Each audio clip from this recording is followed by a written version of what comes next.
The Battle of Adwa.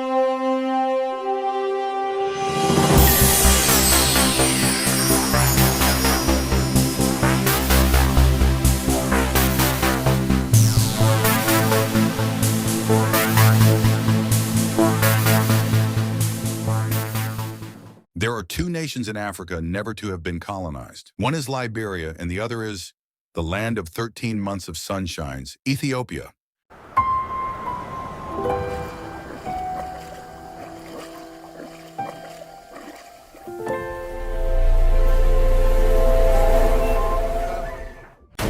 During the scramble and partition of Africa, Ethiopia was the only nation that successfully defended its position against European invasion. This happened during the era of Emperor Menelik II, who was given the credit of successfully resisting the Italians. Emperor Menelik II was a good tactician. He established mutual diplomatic relations with Russia, who were big Italian rivals. As a result, the Ethiopians received ammunition and artillery pieces from Russia. He also gave false information to the Italians.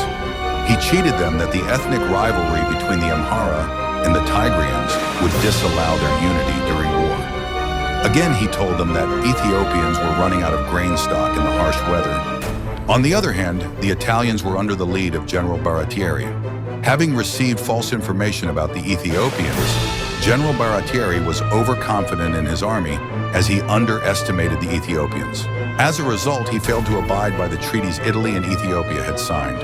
The worst was claiming Eritrea, thus denying Ethiopia access to the Red Sea. This sparked anger among the Ethiopians. As the Italians progressed downwards into the Ethiopian land, Emperor Menelik II and Taitu Belo organized their army in preparation of a massive battle, ready to defend their sovereignty and independence. The fighting ground was Adwa, thus the name, the Battle of Adwa. The enmity between Menelik and Baratieri intensified day by day, culminating into the battle. It became Menelik versus Baratieri.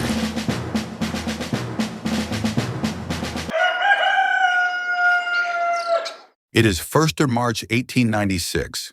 Ethiopians, the Tigrayans, and Amhara are surprisingly unified under Menelik II. They are well equipped to challenge the intruding Italians and maintain their independence. The die is cast and the goose is cooked. They were in for a rude awakening. They were hit by wave after wave of attacks and soon realized they were facing an army of 100,000 strong, 10 times their size. The Ethiopians, fueled by their determination to defend their homeland, launched fierce attacks that pinned the Italian units down. But the Italians, using heavy artillery, repulsed the attacks time and again. Ethiopian forces began hesitating, including Empress Taitu's personal artillery unit. She approached the faltering troops on foot and drew back her veil, both things that were never done, mind you, and proceeded to shout them back to their guns. Soon, other women had joined her encouragement and taunting, their manhood challenged. No one dared retreat.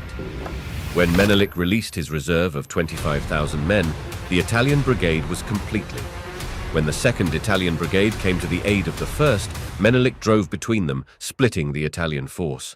When the relief brigade retreated into a canyon, Ethiopian cavalry rode them down, and by noon, Ethiopian forces had flanked and destroyed both the 3rd column and the reserve brigade. Both sides had taken heavy casualties, but of the 10,000 Italians that took the field, only 3,000 survived. Adwa was a crushing defeat and effectively ended the war. Celebrations culminated as the Ethiopian flag rose high.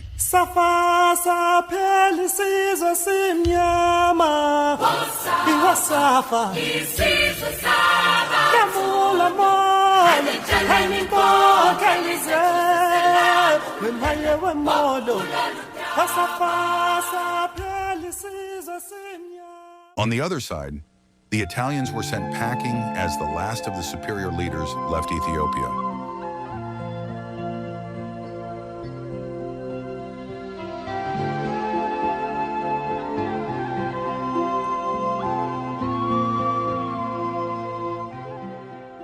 Meanwhile, the Ethiopian flag gained more significance in the African setting. 23 out of 54 countries adopted its red, green and yellow colors upon gaining independence. The colors of the flag embody the spirit of the African people who fought for their freedom. The victory at Adwa inspired other African post-colonial movements seeking independence. Regardless, Adwa was the point of change, the turning point in the history of Africa. What a victory! Such a man,